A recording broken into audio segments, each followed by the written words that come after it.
Thank you for listening to this PodcastOne production. Now available on Apple Podcasts, PodcastOne, Spotify, and anywhere else you get your podcasts. The Steve Austin Show is brought to you free today by our friends at BetOnline. Get in the mix at betonline.ag and use the promo code PodcastOne for your 50% welcome bonus. BetOnline, your online sportsbook experts and exclusive partner of PodcastOne Sportsnet. PodcastOne presents the Steve Austin Show Classics. All right, so anyway, I'm sitting here at the Broken Skull Ranch in South Texas, and I'm talking to one of my all-time favorites, as I've already said in my opening segment. I'm talking to the American Dream, Dusty Rhodes. Last time I talked to Dusty Rhodes, I was in Pleasanton, Texas at the Super Walmart, and my phone rings, and I looked down, and it was Dusty. And Dusty never calls me, but something had happened, and we end up shooting this shit in the parking lot for about 45 minutes. We booked 3 territories and had a good time. So I said, hey, dude, we got to do the show. So Dusty's on the other end of the line. Dusty, it's good to have you on the show. How are you doing? I'm doing great. Walmart, I don't know. I called you. I love you. I always have. I mean, I got finger friends. I got about 10 finger friends, and that's about it, man. And whether I see you or talk to you, you know, it doesn't matter. I know if I called and needed something, you'd be there. So it's just one of them days where I said I'm going to do him a call, and we did because there was so much going on, and, hunting season, I was thinking about you, and so. Well, when I first started doing this show, I called you. You were one of the first guys I called. I said, hey, man, how about, would you come on the show? We can talk promos, talk business, Damn, man. All these months. Yeah, but it was. But I know, see, that was just like you said, I had to pay some dues first, get my chops going a little bit, then call you back. So now we can have a more in-depth, well-rounded conversation. As we always do. Let's talk about deer season for a second, because as we talked, I think you were planning a hunting trip. I'm down here in South Texas. It's been real green down here. The weather has been hot. Everything is so green. They're not really coming to any kind of corn, so I'm not really seeing any action. Have you been able to get out in the woods and do any hunting yet? Yeah, we just about every weekend down in Worth County in Sylvester, South Georgia, on the farm down there. I got a couple of friends, 3 or 4 friends there that, we did. That's all it's hunted on this one section, 640 acres or so, and it's just been overrun with bucks. And the biggest buck in Georgia was killed last year in Worth County, and so there's a lot of bucks and a lot of does, and letting a lot of them walk. 8-pointer, I wish I would have got. I let walk, and it's the old hunting stuff, man. You just say, I'm going to come back and let him grow a year, 3 years old, wait till he's 4 or something like that. I agree. And then, and then the next weekend, if, one of my hunting buds takes his son-in-law there, and, they could send me a picture, and I said, man, that looks like that deer I was talking about. The one you were going to let walk. Yeah, always when somebody brings a friend, they always kill your deer, man. You know what I mean? They say so. I said, I wish I'd have got him, but it's been good for me. Steve, that's beside my grandkids and my kids, man, and my family right now, and just getting out, man, it just unbelievable for me to get out after 45 years. Last week we talked about, me and you, November 14th was 45 years in this business. How many dressing rooms I've been in, how many showers, how many times I've seen Murdoch wake up in the bed next to me in 6 days in. I mean, my God, it's just amazing. When I go back and I take back and look at where I never really had another job, never really had a job. It just entertained my whole life. So with the hunting that you do, is that something that you grew up your whole life doing, or was that something you got on in later years? Because I know you were beating on the road just like I was. There's several years I got out of hunting, and because I was on the road, Paul Orndorff, when I went down to WCW, you hired me for the job, and so then Paul ended up getting me back in the woods. But is deer hunting and the outdoors a lifelong passion for you? Yeah, I've always enjoyed it because my dad, God rest his soul, when out of Boston we would go to San Antonio, Randolph Air Force Base, and and then even south going towards Uvalde. My grandma and grandpa, they had some property out there, and I remember going at an early age, and I didn't like it. I didn't like getting up in the morning, and I didn't like sitting there. I think I was probably about 7, 8 years old. I was into Little League baseball and all this stuff and football in South Texas, so I'd go down there with him, and he would give me a 30-30, no scope, and and he would try to not make me, but just wanted me to be with him. You know what I mean? And and I would do it and sit there, and then it was, man, a lot of time went by, and then it wasn't until probably in the 1990s when the Eric Bischoff debacle and all that came about at WCW, and I ended up kind of just, being irrelevant as far as having to work every day, and so I just started back, man. And then Dustin, my oldest son, Goldust, he hunts with me, and Cody's the Prince of Pro Wrestling, as we call him. He has nothing to do with it. He would go if I asked him, but when I got back into it, Steve, when I jumped back into the hunt scene, it was like I had missed it, but I really didn't know it, and I had to learn everything. There's an art to it. I mean, you just can't go out and I've always been a rifle carrier and always went out and shot, but when I got back into it and really, for me, if I'm in a blind and I talk to you on the phone, it's because just being out there and just that peace of mind. Because after 45 years, I found out that peace of mind is the most important thing. It overshadows money, overshadows everything else. Because if you took all the knives that are in my back that I've been stabbed through the years and all the bullshit stories that I had to lay on people to get them to do something that I wanted to do, and you put it all together, it's just, I just wanted some peace of mind here before I got too late into my 60s. You hit the nail right on the head. I mean, sure, when you go out, it'd be great to come back with a big-ass buck. That's wonderful. But most of the time, you do not, just because that's just simply hunting. And the point I'm getting at is it's just being in the woods, enjoying myself, the peace, tranquility, being in the middle of nowhere, seeing Mother Nature and watching things go down. It ain't necessarily always, it's never about the kill. That goes with it if you're lucky enough to happen upon something that you want to take. But I just enjoy the peaceful, the quietness, and being able just to take a deep breath of fresh air and just chill and relax and take all that, whatever's going on in life. And before I brought you on, Dusty, I've always, every time we've talked on the phone, I've always wanted to talk to you about promos, because every now and then someone will, make up a promo list. Oh, who the best talkers were. Well, you're always on everybody's list, and if you're not on someone's list, then they don't know their ass from a hole in the ground about promos. I played the Hard Times promo in my opening segment, and you've got so many memorable promos throughout your career. Let's spend a little bit of time specifically talking about that.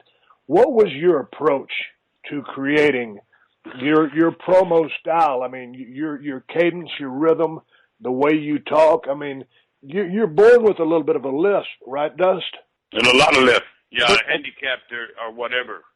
But I know, but that worked for you, because, I mean, the way you put your words together, I mean, it drew me in.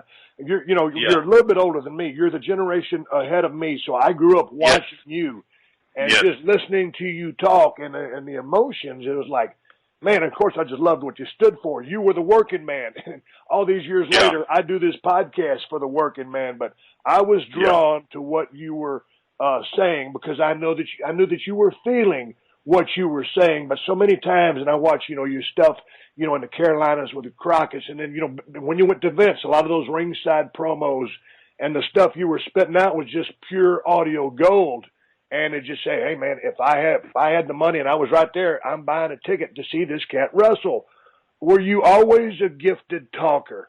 I think I was gifted and being able to have a vision of what I wanted to say spontaneously. Not in let's go. It's like when you have done your movie work and all the stuff that you've done. You're handed a script, and I teach my kids now at developmental at WCW. I teach them in the acting class that I teach that's fine and dandy, but no matter what you're handed, it still has to come out of your mouth. Has to be you. Growing up in the Sunday in the Black Baptist church that we went to over in Bastrop, Texas, with my dad when he would go over there every Sunday and visit T.C. Lou, who worked plumbing with him. And I would sneak over to that church just like you read about in the movies, and I would hear them sing, and I'd hear the gospel, and I'd hear them talk. And I grew up in that neighborhood where, dominantly black neighborhood and Latino neighborhood. So I finally realized this. It was not like a repetition that came all over my head or whatever they call it, that I got this thing from outer space somewhere. Is that the wrestling part was cool, The story in the ring is cool because you got a blank canvas. You got an opportunity with a blank canvas when you walk out there and you'll paint in 20 minutes or an hour, however long you go, you're painting your own portrait. They'll either buy it or they won't. But I understood at an early age that I'm going to see you Friday night and kick your ass in Orlando, Kevin Sullivan, and I'm going to beat you up, and that's at 8 o'clock, and don't forget to buy your tickets at Walmart. Well, that's fine and dandy, man, but, the common man don't want to hear that, man. They wanted to hear what I had to say about current events blended in with the way I told it and the way I told the story. And, yeah, they knew I was going to be in Orlando. I didn't have to tell them I was going to be in Orlando. I didn't have to tell them that I was going to be wrestling Kevin Sullivan or whoever it was, or the Korean assassin. So I took that opportunity to them to spontaneous relate to them how I was feeling on that moment, that morning, that day. And with the Hard Times promo, it was very simple. I was sitting in the control room. J.J. Dillon was my assistant at the time. He was sitting down below me. And I was sitting in the control room doing the show, booking the show, also starring in the program, also starring in TBS 605 for so many years. And he said, okay, you're up. Just like that. JJ turned around and said, yup, Dream. I took the headsets off. I walked out to the set. As I walked through the curtain, I knew that was a point in time where our country was in hard times. But not one thought did I give to this interview until it came out of my mouth. Not one thought till that interview came out of my mouth and became as famous as Gone with the Fucking Wind. But you just, I never really, I've seen, countless of your promos. When I was watching back in the day, on the Superstation, back in the heyday, or just pulling something up on YouTube, I just never seen a flub, a tick, a hitch. You just always seem to flow. Yeah. All of those were just ad-lib spontaneous, or did you ever? No, they wasn't. Stephen, they was, as you know yourself, because you created a character that there's not anything like it in in your era. So we say in the 70s were the Rhodes era, and then they went to the Hulkamania era, and then they went to the Austin era, and now they go to the Cena era. I left out a lot of people in between there. I left out Rock, I left a lot of people, but that was the era that dominates our landscape of our business. There's no other era. They were the king of them eras. I mean, as you went through the different eras, that's how it flowed. We talk about Superstar and talk about Ric Flair, but really that was the power of them different areas that I just named. So with that being said, you also had that opportunity to pretty much go out there once they turn you loose and you got in your mind, this is what I'm going to do whether they like it or not. And it becomes real. So the audience believes that it's real.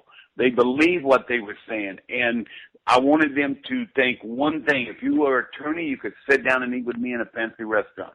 If you were a black person, you could sit and invite me over and I would eat in your living room. If you were white, I would do this in your living room. I would play with your kids. I was a cowboy. So I tried to encompass one thing, and Steve, always remember this, and I try to teach this too, is if I'm selling, I want them all selling in the audience. If I'm coming back, I want them all coming back. If I'm bleeding, I want them bleeding. If I win, they win. If I lose, they lose. Once you encompass that whole concept of our industry, that's when you become a power broker. And power broker I did, like it or not, with all the knocks or whatever and all the great things that happened. I'm very blessed. Power broker I was. You're a power broker. She's a power broker. You know what I mean? And Hogan was a power broker at the time. There were four. They were power brokers. That's not saying I'm better than Ric Flair or anything, or better than Steve Austin. I'm just saying doing it in 70s, 80s, 90s, 2000. Well, let's talk about what you just brought up a while ago. You said while you're teaching the kids that you're teaching down there at the WWE Performance Center in Orlando, Florida, Dusty. Yeah. So what exactly are you teaching these cats? Purely promos or also in-ring work? No, we have there's the coaches. It's like minor league baseball, it's developmental system. The finest athletes in the world that we can find, we bring them in like to go to the university. They come in, they go to school. They're there 7 days a week. They have house shows that they go to. And then I have two classes. I have one tonight, but I'm teaching all during the week. We have rooms set up in this facility where they can go in and cut their own promos, show them back to me, their creative aspects. They can do all these things. But with that said, my main thing is that I call it communication class. Good. I don't call it acting class or A good friend of mine, Howard Fine in L.A., has a great studio. Yeah. And I designed it a little bit after him. So I will take these 80 kids that we have now, girls and guys, and break them up into 2 classes. They have the opportunity to come in there, and I let them be themselves for that 3 hours a night. I let them go up and cut a 1-minute promo, a 1:30 promo. But really all I'm wanting to see is communication. How do they communicate when the red light is on and there are 50 million people watching instead of just 40 people at an independent show or a little old house show somewhere? Will the people believe them? So it's my philosophy on how to draw people to the arena, how to become entertainers, and how to talk to the media, and how to talk to the 6th grade school kid, how to talk to the high school kid, how to talk to the college kid, how to talk when you walk up and meet Steve Austin. I mean, what you going to say? You're going to bumble over yourself and say, my God, Stone Cold Steve Austin. How are you going to react? There's communication. Eyeball, communicate with the audience. You got it made. If they believe that you're real, they believe what you're saying is real, no matter how entertaining it is, right. No matter how many bands come out and how much happens. If they believe you, that's what cuts the good ones from the bad ones. And that's the ones that are successful. And I'm sure you found that in the movie. But that I teach all the aspects of communication and entertainment. I'm the WWE's developmental head of creative. So creative means come to me with a pitch. You want to drive a truck in the building, a beer truck in the building? Well, we already done that, okay?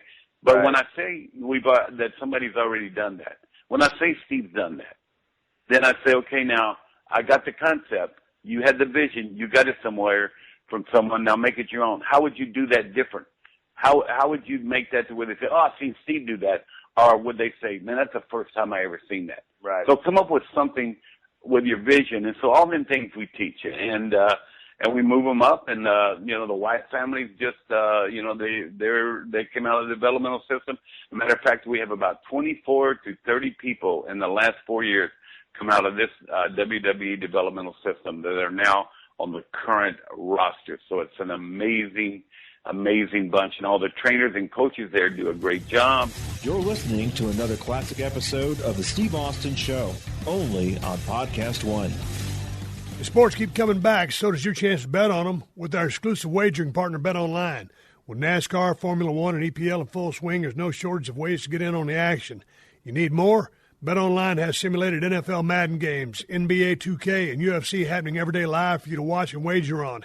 And as sports get closer to returning, BetOnline has futures odds on everything you can imagine. Season win totals, division odds, and even odds on every league championship. Visit betonline.ag or use your mobile device to join now and use promo code PODCAST1 to receive your new welcome bonus. BetOnline, your online wagering experts. Going back to, when you started, Dusty, who broke you in the business and what made you say, because I go back to Houston wrestling, and I think it was you in the ring. I can almost swear it was you in the ring, and you were bleeding badly, and I fell in love with wrestling. But what hooked you as a kid and would put you on a path to the destiny that you would take as the American dream? Let me tell you how this happened, and this is some honky stuff, man. Because we were just talking about it on the 45th of my anniversary, and Michelle, my wife, of 35 years, we were talking about this, this moment. So I'm playing with the Hartford Charter Oaks in the Continental Football League, okay, and it's 1968, and I got cut from the Patriots. So I'm in the Continental Football League playing with Hartford with the Charter Oaks. The team folds, and I look in the newspaper. It says Boston Arena Annex. Friday Night Wrestling, Tony Santos Wrestling. So I go down there, okay? Now then, I had been around all the Funks and Bobby Duncan, my bud from Austin had started in the business, and they had all been there in at Amarillo, yep, every Thursday night, going to wrestling, watching them. I loved it. It was the most unbelievable form of entertainment and express yourself that I could find. And so I was half-ass smart. And we say, well, he's smart back then. Yep. If you wasn't smart, man, somebody gonna beat your ass. You know what I mean? And so they would say. So I said, okay, man. So I get there and I go in there and I'm standing. I buy a ticket. I got about $7 or $8 in my pocket. So I drive up to Boston Arena Annex, not Boston Garden. Yeah. So I go in there, and there's a promoter there, and he looks at me and said, "What, man, you big guy, you ever tell about wrestling?" I said, "Yeah, I have, man. You know, I've been down with the funk." That's all I said. I didn't lie about it. I said, "I've been down with the funk in Amarillo." Yeah, you know, so that's it. He said, "Man," he said, "you know, you want to give this a try?" I said, "Yeah, this is a true story, Steve." So he said, come in here on Monday. If you're around, come Monday. So I stayed there, and I lived in the car and outside of Boston because I didn't have enough money to stay anywhere. But I had box coat and gloves, so I had some little boxing shoes and a bathing suit. So I go down to the Boston Arena Annex, and there's a guy named Bill Graham, not the Billy Graham we know, a little short guy about 6 foot. He was a shooter, about 5'9" or something like that. He was what we call the shooter. So he said, "I want you to go out there," and they had the little sliding door in this old arena like you've seen in the movie. And he slid the little thing back to where he could just peer, like I couldn't see this guy, right? And he appeared watching. I went to the ring. And so I was really strong back then, about, 210, 220, just come out of football. Yeah. I was in great shape, man. And this guy walks out there, with the beer gut, and I ain't got nothing against beer gut, believe me. So he walks out there, and he said, "What do you know, kid? You know any hooks, and everything?" I said, "Yeah, man, I know a lot of hooks," like that. So I didn't know shit from Shinola. So I said, "Those are my hooks. Hook my ass, hook this, my hooks." So I said, so he grabbed a hold of me and he tried to take me down, but he wasn't that strong, you know what I mean? So he couldn't take me down, and I didn't know nothing about amateur wrestling, absolutely dog nothing. And he couldn't take me down. And he struggled for about 10 minutes. Said, "Okay, you'll do." Oh. And that's the way I broke into business. Yeah. And then the next week, I wrestled Lenny Montana in the Boston Arena Annex in the main event, and then a guy named Frank Scarpa, who was the world champion, and then that little group. And I wrestled for the world's title, my first match in the business. You gotta be kidding me, Jesus! No, Christ. in the first match, and I had never been in the ring at all. Well, how the hell did you get a world title shot? Because they wrote in the paper. They didn't even call me Dusty. They called me Sandy. Yeah. Sandy Reynolds from the Boston Patriots. Hell, I'd been cut by the Patriots. Yeah. Nick Bonacani was there back then. That's how far back that was. They were, and so they were the Boston Patriots, and I was at Hartford, and a big football star challenges Frank Scarpa for the world title in the Boston Arena Annex.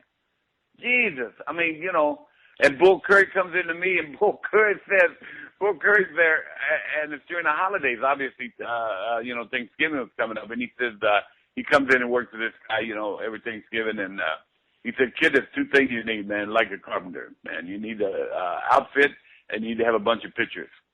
And I said, "Okay, sir, that sounds good." I was always respectful, and I met Rufus R. Jones there. He was Crazy Duke Graham was his name. Rufus R. Jones, man. We put our money together and had Thanksgiving dinner on the soup line in a kitchen in Boston, Massachusetts. So that's the whole story, and that is the true story, Stephen. So then you get you get a world title shot, you're greener than goose shit. So no, not even greener than that, Steve. Greener than that. Well, okay, shit ain't got a word to do with it. Yeah, I was worse than that. But okay, so that being said, what was the learning curve for you? Were you like a duck to water? Did you? I mean, because wrestling really, you didn't go to wrestling school, and there's been some great camps, just like the camp you guys got down there in Orlando with the WWE Performance Center. That's a world class camp, but. Most of it really is back in the day. I learned a little bit of stuff from Chris Adams, and I got out on the road, and it was on the job training. And so clearly that's pretty much what your whole career was, or your first learning curve was on the job training, because you didn't know shit from Shinola. How fast did you adapt and catch on? Well, I had watched it all my life. My dad, that was my dad's big deal. Get his check on Friday night and also go to the Coliseum. Watch wrestling. I'd emulated it in my backyard like every kid did. I don't know. It was something. It was a God-given gift that somebody just said, you can do this without any training whatsoever. And it was just like, I remember the bell rung. I can remember this like it was yesterday, man. And a lot of things I can't remember. The bell rung, and I walked over, and he put his arms out, and I locked up him, and I locked up with him appropriately. And I wasn't too stiff. And as I locked up with this bastard, You know, he roughed me up a little bit, rolled me in, and the old-timers always did this. Yep. Always did this. He slapped the dog shit out of me. You know what I mean? Yeah. I mean, they backed you in, and he slapped me, and my reaction was, my first thought reaction was to slap him back, but then within a second, I thought, I got to sell this. And I didn't even know the word sell, what it meant. Right. I got to let the people know this hurt me. And I don't know. So then, 7 days a week, twice on Sunday, for 35 years, my 45 in the business, for 30 years at least, on the road, that many days, twice on Sunday, 7 days a week, in a car, talking wrestling, and every day I got better and better and better. But the first time I walked out, and a few months later when Fritz brought me into Dallas to the Sportatorium, and Danny Pletcher named me Dusty Rhodes, and I walked out, I knew I had it. I just knew from that moment. But the wherewithal right there, with the first slap, your initial reaction, slap the dog shit out of him back, but you had the wherewithal to sell. And selling to me was, you had so many strong points, but your salesmanship was off the charts. And you said it, you got to let those people know that hurt you or nothing means anything. Right. And I remember, when the Four Horsemen, broke your ankle, and who was that put your damn near put your eye out? Was that Animal. Road Warriors? Road Warriors, Animal, when they got me with a spike, and that threw TBS into chaos. But so many guys today miss the point of selling, man. I mean, because if nobody can hurt you, nobody will give a shit. You were like you like to fancy yourself. You were offensive minded, but you were vulnerable. And when someone had you down and you were in a world of pain, and those people were so behind you and wanted you, they were just waiting for that comeback. I mean, cheering for that comeback. And when it came, you gave it to them. And that's when the faces really got to let it all out. One thing you also did, which I really loved about your work, was the showmanship you put into it, whether it was kind of shaking your ass a little bit or kind of the little hand roll before you started dropping bionic elbows. What brought that creative flair into your work? Was that just purely you saying, hey, this would be cool, or this is just how it happened for you? By no means I compare myself to Elvis Presley, but he said one time about him shaking when he was singing. Yeah. I read an article way back, and he said it just comes. It just felt good. It just felt like something that would happen. And with me, it felt spontaneous for me. It just felt good for me, and it just it set me apart from the cookie cutters guys that we've all seen in this industry.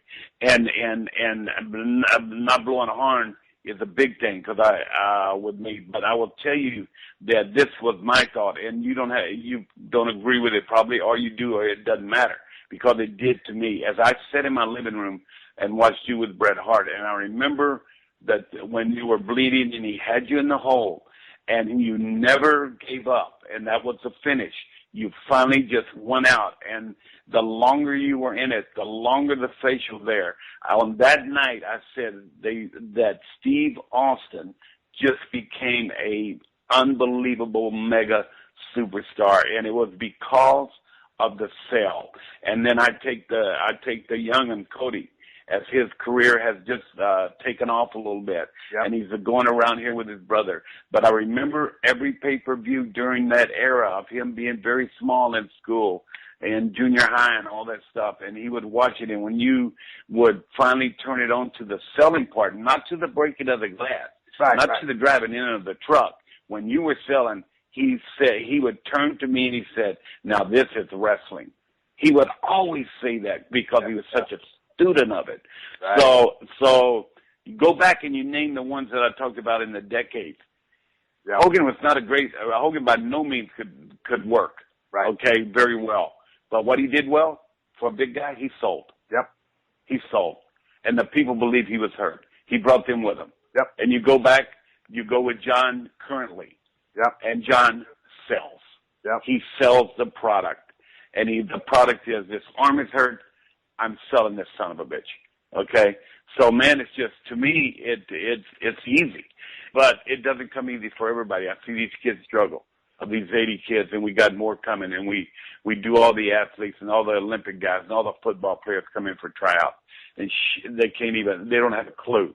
They don't understand it. Did you ever figure back in the day, though, that, I mean, because back in the day when I was, coming in, I just thought everybody wanted to be a pro wrestler, probably like you and the guys that you were running with. Yeah. I thought it was the coolest thing in the world. And, with all the territories, everybody had a different wrestling school somewhere. And I never thought it would ever dwindle down to where there's really now one world-class center that is training the bulk of people that are going to be the future of the industry for here going forward for, as long as it lasts, which is seemingly will be forever. But things have changed so much. When you get these people in there, Dusty, because I watch you in the ring, and you had a very unique relationship with the people. There's been many people who got over in a big-time fashion as you were, but just the way you would look to the people to bring them in, maybe wave a little bit with the hand, but sometimes not acknowledge them because it wasn't time to acknowledge them. So many times some of these young cats want to go to the people, and it's like, hey, you haven't earned that respect yet. You can't go there yet. How long did it take you to just develop such a natural rapport or relationship, a personal relationship with people that were either watching on TV or the people that you had cramming into the arenas when y'all were selling out all throughout your career? How long of a process was it for you to really relate to those people? Don't laugh, and this ain't a bullshit answer here. I go back to what I told you earlier, man. Just very simple. The first slap. Yep. My instinct was I wanted the people to know it hurt. I wanted them to form an opinion about they're glad I'm hurt or they're not glad I'm hurt. Or they're, the poor baby's hurt. Right. I wanted an opinion out of them. So I didn't know it at the time of the question you asked that that's what I was forming. Right. But it became, once you become a star, see, there are so many people, we forget this, that have not been where you have been. They have not stood there and heard this roar so loud and chanting your name in that glass breaking, and you're standing there and you're in the midst of it in a calm storm, and you have that look on your face to where I'm going to go on the top rope and I'm going to hold one finger up and this place is going to go bonkers. I'm going to shake my ass, do the flip, flop, and fly, and raise that elbow without hitting Superstar Billy Graham in the garden. Just raise it. And as I raised that elbow, it just became like, wow. And it's like a drug, and people don't understand that. Even writers and cheap writers and all this crap, they don't understand our business is like a drug. Once you inhale it, once you take it, and once you become a big-time addicted player, as me and you are, we are addicted to this drug. It will never get out of your system. No matter what it is, we live to entertain, but we live for that moment to where the pop is so loud. The money don't matter. The money don't matter. The peace of mind now is that pop is so loud, and knowing that this weekend, because of what you did there, you're going to be sitting in a deer blind without a gun, just sitting there for the whole time looking out and watching life in front of you transpire. Watch it happen. And that's philosophizing right now that I'm doing. Your dreamism and philosophizing are two different things, but that's what it's all about. And, if people they don't need to understand it. They just need to enjoy it. It will always continue to be what it is, but people make their marks. I made a mark, like it or not. You made a mark, like it or not. Hogan made a mark, like it or not. Cena's making a mark, like it or not. That's it. Everybody else are bid players. That's not knocking Rock. That's not knocking Superstar Billy Graham. That's not knocking CM Punk of the current. I went through the whole areas here. But they are bid players in your movie, buddy. And I'm sorry, but that's just the way it is. You can follow Dusty on Twitter at WWE Dusty Rhodes. You're listening to another classic episode of The Steve Austin Show, only on PodcastOne. Check it out, car lovers. Car waxes have really come a long way. Just last year, Meguiar's introduced their hybrid ceramic spray wax. With this bright blue bottle, you can't miss it.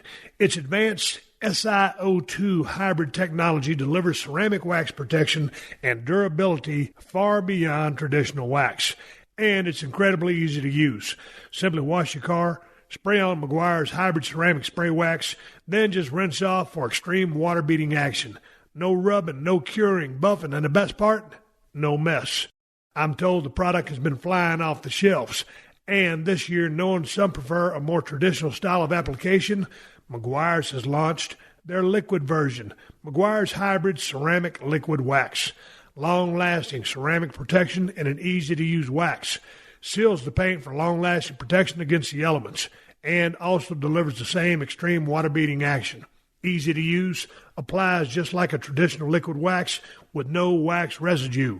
Meguiar's also launched a hybrid ceramic spray detailer for in-between boosted maintenance.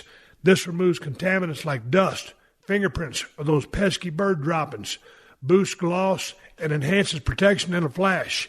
And it also contains SiO2 hybrid ceramic protection. Achieve that just wash look by gently removing fresh contaminants between regular washes before they have the chance to bond. Meguiar's has a hybrid ceramic solution for everyone. For incredible water beating, protection, and durability beyond traditional wax, check out Meguiar's. It's ceramic made easy. Meguiar's.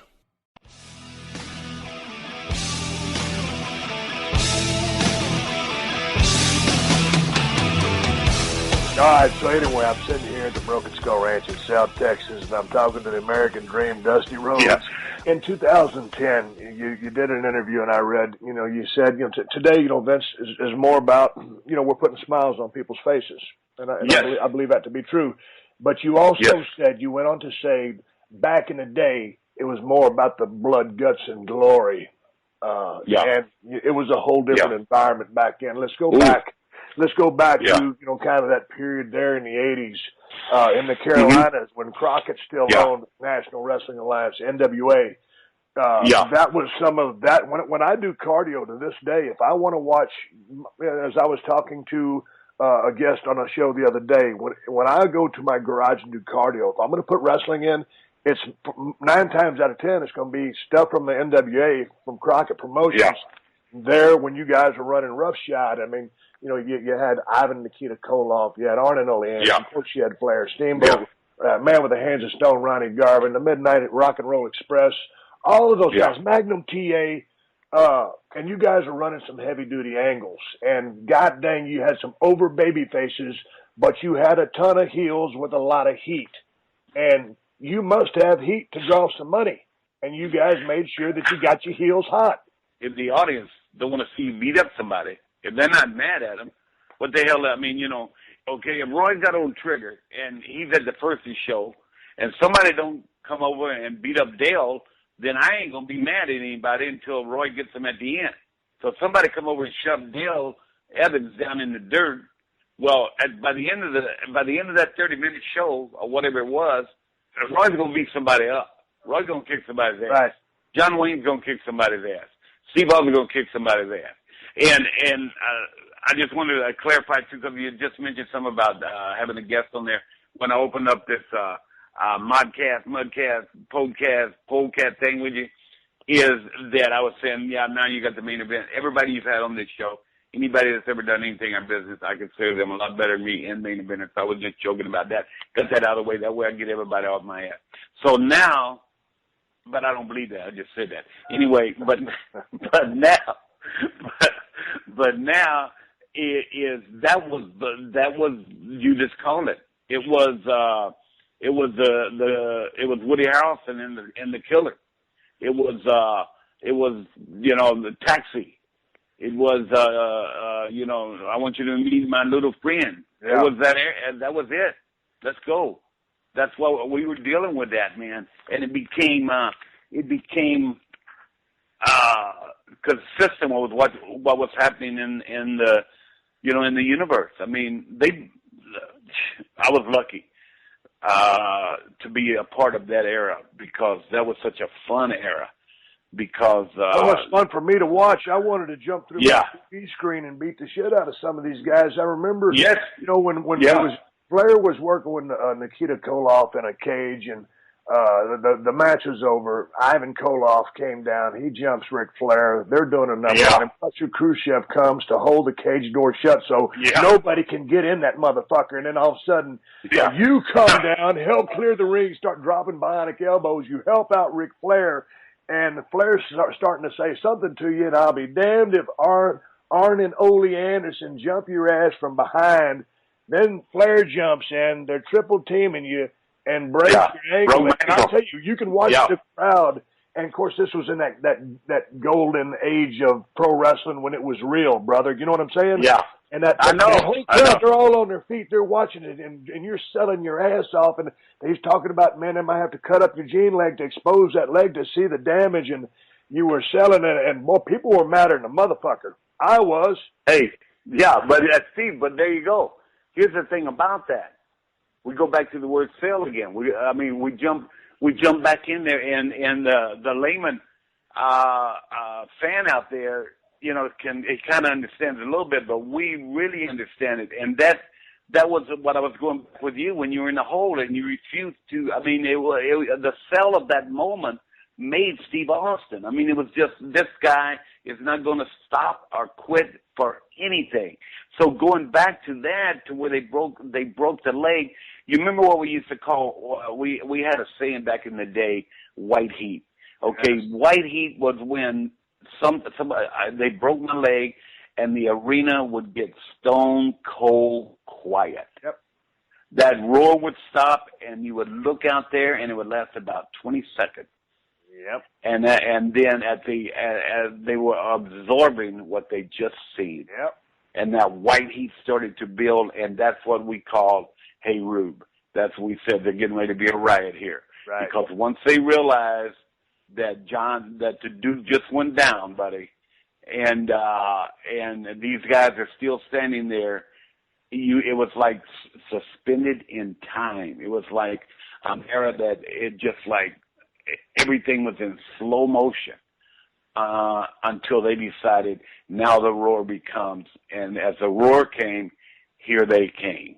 And as they came, and we would finally get back a little bit worn, and, guys would get back and the heels would get back and say, wow, man, what, that was amazing. But you can't do that nowadays because of social media. WWE is way more about the entertainment aspect of our whole industry, whether it's giving money to to all of the foundations we do and all the work we do at WWE and all the work you did and all the groundwork we did. But when we talk about just wrestling and we talk about them eras that set the tone for what we're doing, why would Vince want to buy something that wasn't successful? Why would he want to own the whole world if it wasn't successful and he had his vision of where he wanted to go? So there we are. It's just that simple. And we just, you're so much younger than me. It's cool, but just old fart. We just, we're just dwelling in the past. But the past was good. You got to go. If you ain't got no past, you ain't got no future, kid. Yeah, but I like talking about some of the heyday stuff that I grew up watching, because along in that same area of time, I think Magnum was backstage in a dressing room cutting a promo on Tully Blanchard. I guess they were fixing to have a match for that U.S. title. And I'll be damned if Ole and Arn didn't jump in there and beat the hell out of him and leave him in a bad way. And I know you and Magnum TA seem to have a good personal relationship behind the scenes, and was he somewhat of a protege of yours? How did you come to meet young Terry? No. I think he was the next in line, man. I had chosen him because I had that much power at the time. Right. And so you're right then at this time you're booking behind the scenes, and but I had power. Right. There were two people with power, and it was Vince Sr. and myself. Right. And Eddie Graham had put me into power, and I had a tremendous power. And then Vince Jr. came in, of course. And then, the power, unbelievable power that I didn't even realize at the time that I had. But with Magnum, he was the chosen one. He was the golden boy before the accident. Good looking. Took it all away from him. Jesus Christ, barrel chest, good looking, the hair, the mustache. Yeah. The whole movie star. Very believable. And he just always kind of went straight forward. and never backed away down from anything. And yeah, yes, he was the next hot thing. So what happened with that damn car wreck that he had in that Porsche? Magnum loves speed, man. He would go out to NASCAR. He'd go out to Charlotte Motor Speedway and drive, get in a car that he'd never been in before. And we had some friends out there with Hendricks and them guys. He would go out there and, go 180 miles an hour, and they would try to wave him in, or just out there just by himself, and never been in the car before. And he loved speed. And I always say this. I tell you how successful Crockett became when I drove up to the office the first time. There were some old cars and some old ragged old Buicks, and nothing was wrong with Buicks and stuff, but all these old things around there. And I said after about a year, pretty close to a year, I drove up that same parking lot. There was white Harleys, there was Mercedes, there was brand new trucks with chrome wheels, and I said, this is success. It becomes successful. We were rock stars back then. We traveled in jets before it was fashionable. We were rock stars, and we had no fear of Gotham, and he had no fear of us. And I think that's when even as the times changed with TBS, when you became the Hollywood blonde. I mean, there was so much young talent that finally, when they got their shit together, as you did, you went out and became this unbelievable person. So back then, man, it was just it was blood and guts, and the song tells it all. It was rock and roll. You're listening to another classic episode of The Steve Austin Show, only on PodcastOne. Hey, have you checked out the Jordan Harbinger Show yet? The Jordan Harbinger Show is an Apple Top 50 podcast and was among Apple's best of 2018 as well. Jordan covers all types of topics, not to mention amazing stories from the people who lived them. From getting kidnapped by Al-Qaeda and escaping to go undercover as a CIA agent in Moscow to illusionists who can seemingly program our minds.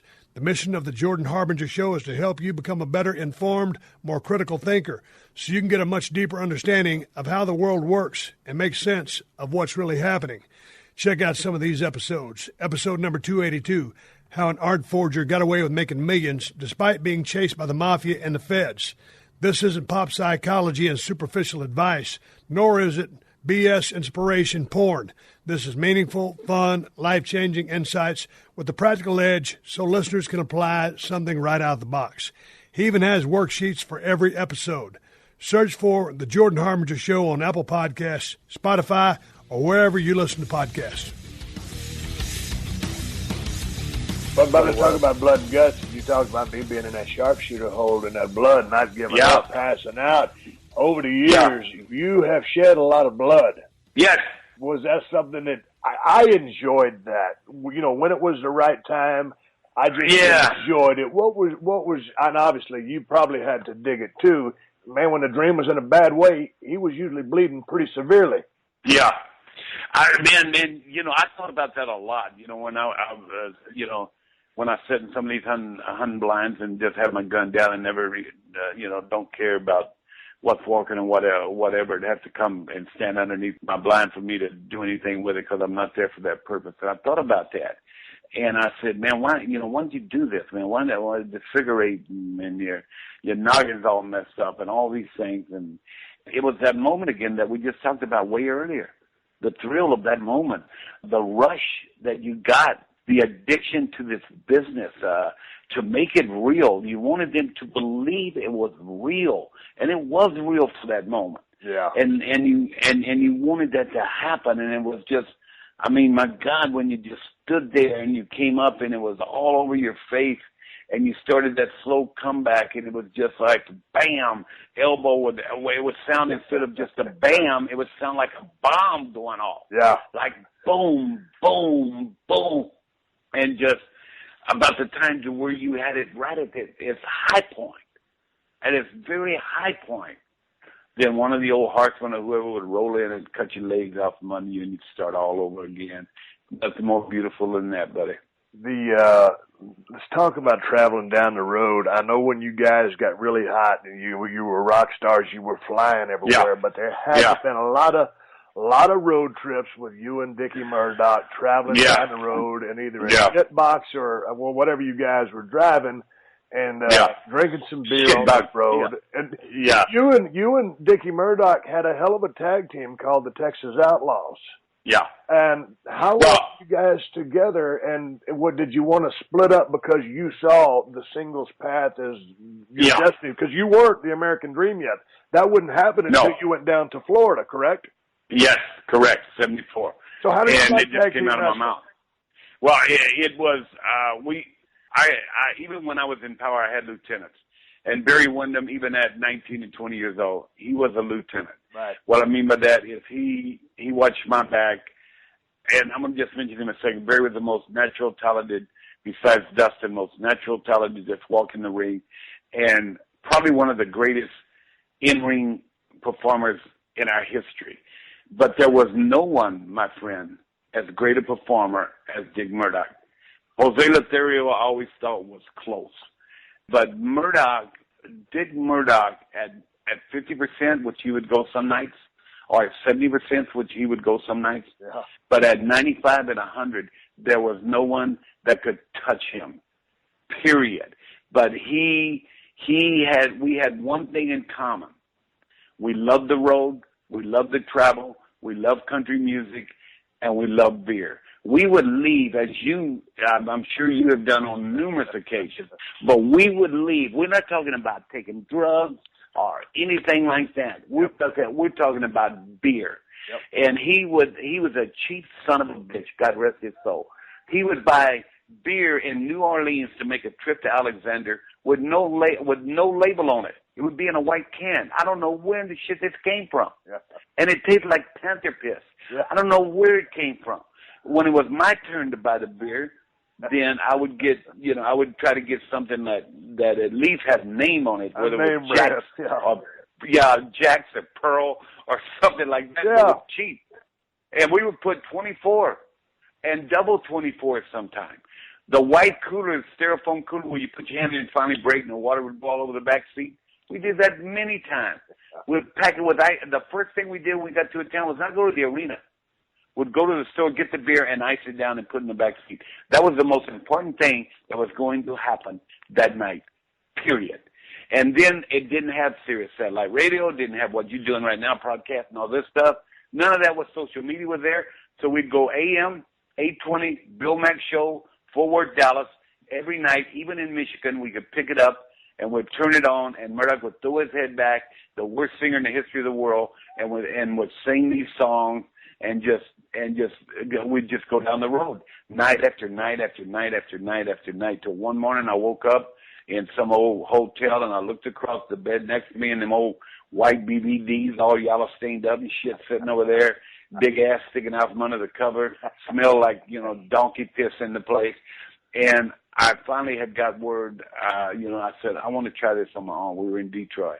Yeah. And I walk in and I tell Eddie Farhat the Sheik and Jack Kane, who was the booker, I said, I'd like to give him a notice. I want to move on. And I look behind me, and it's Murdoch. He's sitting there and said, well, me too. I said, no. I said, excuse me just a minute, Sheik. I said, let me walk out here. I said, Dick, I just want to go on my own here. We've been together so long, night and day, went through families, all this stuff. I just want to go and try something on my own. And so that we always remained close, but there was never, again, that day-to-day travel stories down the road, hitting beer signs, shooting guns, putting Cosmo Rosario in the back of a truck, telling kayfabe, lay down, and we took him at 20 degrees to Minot, North Dakota, wouldn't let him out of the bed of the truck, and we were in the truck with the heater on, and the guy nearly froze to death. I mean, we would rib unbelievably back during that period of time. So how many days a month were you guys on the road? Because it had to have been very extensive, more so than today. I think we always around, Thanksgiving night we always worked. That was huge. Starcade. Let's go back to Crockett. Let's go back to the Omni in Atlanta. New Year's Eve we worked, and Christmas Day we worked. They were the 3 big days. But the days that you were home, probably only home maybe 2 days every here and there, but then always back out on the road. No, but it was the only time would be Christmas time, probably around the 19th. Work back on Christmas Day.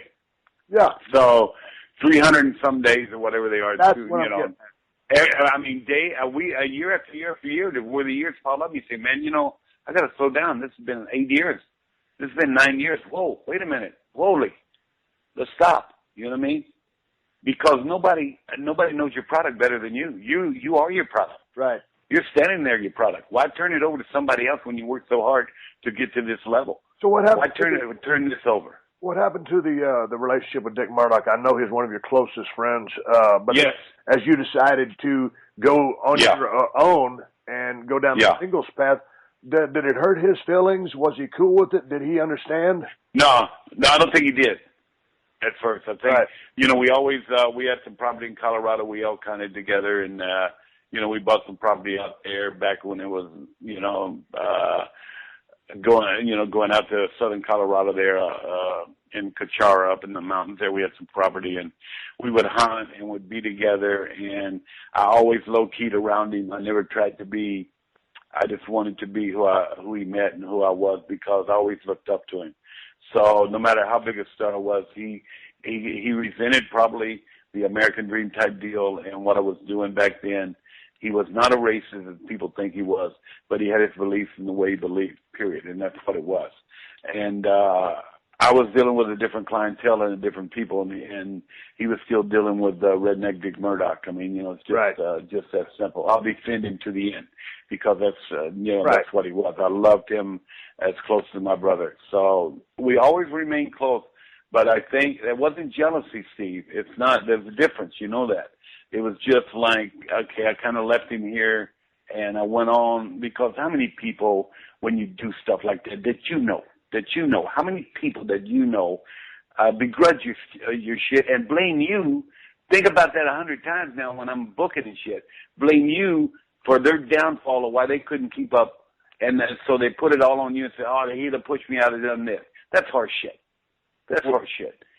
Because you had being pushed is one thing. Being in the position I'm in or was another thing. When you were as powerful as I was, you're going to have distractors. So Murdoch never was a distractor. He was there for me, but he went his own way, and I went my own way. So then, when you went your own way, was that when you went down to Championship Wrestling in Florida to work for Eddie Graham? Yeah. Yes. I went back there, and I said, that's where I'm going. And we had been there in 69. But still, you were not the American Dream yet. The American Dream was fixing to be born. You're listening to another classic episode of The Steve Austin Show, only on PodcastOne. Did you know that right now Geico is offering an extra 15% credit on car, motorcycle, and RV policies? That's 15% on top of the money Geico could already save you. So what are you waiting for? Your dog to make you breakfast in bed? With Belgian waffles and a fresh fruit compote? As nice as that sounds, that's probably never going to happen. But at least there's never been a better time to switch to Geico. Save an extra 15% when you switch by October 7th. Visit Geico.com to learn more. I want to ask you about Eddie Graham, because I never got a chance to work for Eddie Graham, but I have heard so much about this guy as far as how smart he was about the business, and he was just a genius or a savant at it, and he was a great finish guy. What was it about Eddie Graham that was so genius? Timing.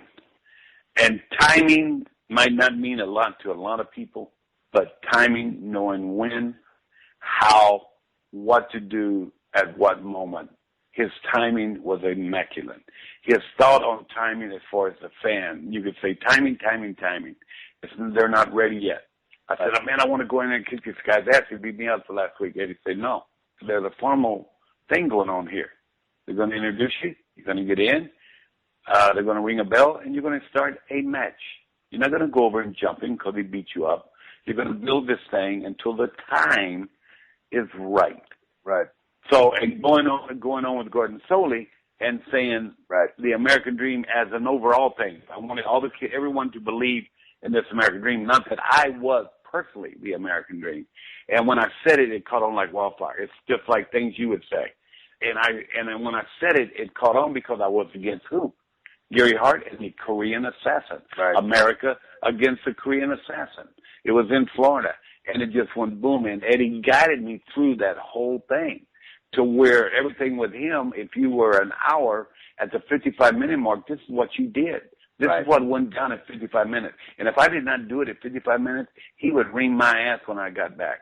He would sit me down and say, you will never be successful if you do not follow these rules. Okay? And I said, there are times, though, Eddie, that the rules will change because the people will change. Right. He said, but they didn't change tonight, and I knew they wouldn't. Your timing was bad. Timing. And he could think of finishes. Vince Sr. would call him on finishes. Right. Really? They would call him. Don Orange would call him. Bob Geico would call him. Sam Mushnick would call him. And so, I got Steve Austin and Dick Murdoch in St. Louis this Friday night, and it's a 1 hour time limit for the Missouri State champion. And what do you think, man? And man, he would pluck them eyebrows. He would sit down in about 30 minutes, and then you would have if it's a 30-minute match, from minute 1 to minute 30 would be filled with timing and what was going to happen, and he took you to. He was a great writer. Unbelievable. Right. So he mentored you, and obviously your whole career, you've kind of had an aptitude to soak all this knowledge in. As he mentored you, was there just some reason he took you under his wing? He liked what he saw in you, the future in you. Did he mentor everybody? Yeah, he mentored a lot of guys, Steve, but as you know yourself, with Vince Jr., people love money. People in power that are your bosses, they love money, man. Right. He loved money, okay? They was making money. He knew I was the money maker. Right. But here's a story that people don't know because they don't know who I'm talking about. They are the younger kid. Dr. Jerry Graham and Eddie Graham were the biggest things in New York City as a tag team way back in the 60s. Right. It was phenomenal how over they were. And Dr. Jerry Graham was a big, blonde, heavy-set guy like me that shook his ass. I watched him on tape. I got a lot of stuff from him for his movements and everything. When you go back and say, where did this come from? Really? It's a cross between him and Thunderbolt Patterson. Yeah. Everything came from there. So Dr. Jerry and Eddie were very close. And they became alcoholics together. And, I mean, true alcoholics, God rest his soul, Eddie. But the bottom line was that when he got me, he seen this guy that didn't look like a bodybuilder, that had the beer gut, that had this blonde hair and an afro-type wig in the 70s almost. Not wig, but real hair. Yeah. But flowing everywhere, and could talk like a black guy and talk like an evangelist and talk them in the building. Yep. As Dr. Jerry Graham did. Right. And he related to me through that. And, of course, God rest his soul, too. Mike Graham, his son, was a smaller guy, a tremendous hand in the ring, a great worker, and a very dear friend. But the bottom line was I was Eddie's wrestling son. Yeah. Mike was his son, but I became Eddie's unspoken word was I was Eddie Graham's wrestling son. I was his Dr. Jerry Graham in a new era in a younger form. So then Mike Graham was very instrumental in helping me when I was down in WCW. Yes. We would talk about the Florida days, and there was a territory I never got to work but heard so much about. So how was the American Dream born? Gary Hart in Pakistan, the Korean assassin, was really hot, and Eddie knew they were hot. And I went on TV in 74 with Gordon Soley, who was the dean at the time. And that was the only TVs. We had 3 different hours of TVs on the weekends. TBS was getting ready to make me a huge star. And I said, all of us have to have that American dream. We have to reach out there and we have to find it. And on the interview, it had nothing to do with the match. I just said it. Yeah. And I said, the American dream is important, man. And sometimes I feel like that American dream, like I'm carrying it for all of you. The rest is like the crowd doing one-word things that we have now. Who would have thought that you could just take the crowd and say, yes, yes, yes, yes. Yeah. What? Right. What? I mean, think about that. So back then, it was just something that they picked it up. The audience, the universe picked it up, and they made it huge. Then newspapers picked it up. Then people started talking about it. And then me against the Korean assassin. And so how did he become that baby face? How did he become that deal? It was simple. We talked about the great promos. The greatest promo, the greatest promo, I said 2 lines. I love you. That was my favorite greatest promo. If you ever get a YouTube where you can find it, you can. Yeah, it was for Orlando. Yeah. It was for Orlando. I had 2 minutes. For 1:50-something seconds, I looked at Gordon. I looked into the camera and didn't say nothing. And Orlando had turned me babyface the week before, and it was me and the assassin there. Everybody knew where I was, but until they already told them. And I looked at him. I looked at the camera, and I said, with about 3 or 4 seconds left, I said, Orlando, I love you.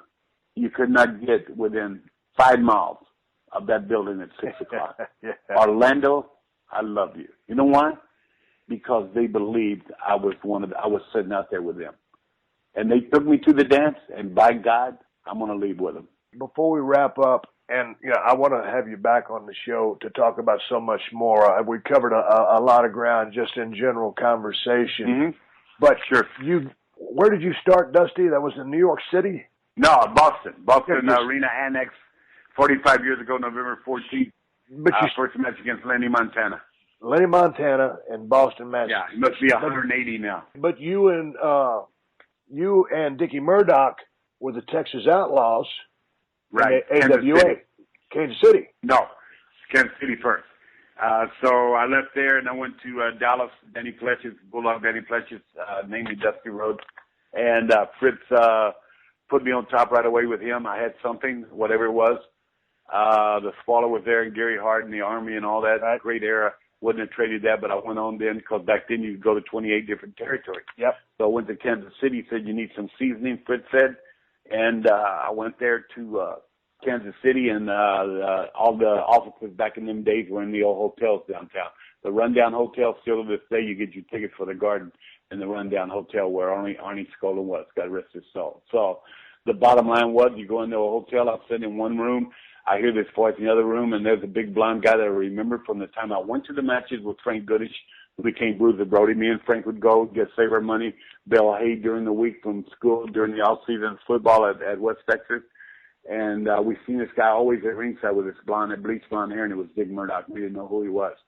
And I looked in the other room, and there he was. And Bob Geico walks in and said, listen, I'm going to make you two guys a tag team. This is Dick Murdoch. This is Dusty Rhodes. We shook hands, and the rest is history. Love Affair was born. What would you say your favorite promotion or favorite time was through it all, Dusty? 70s. Yeah, more than the 80s. Why so? Because of just the purity of it? Because it was so much fun and out on the road, living hard and working hard? Yeah. Yeah, the 80s became work for me. Right.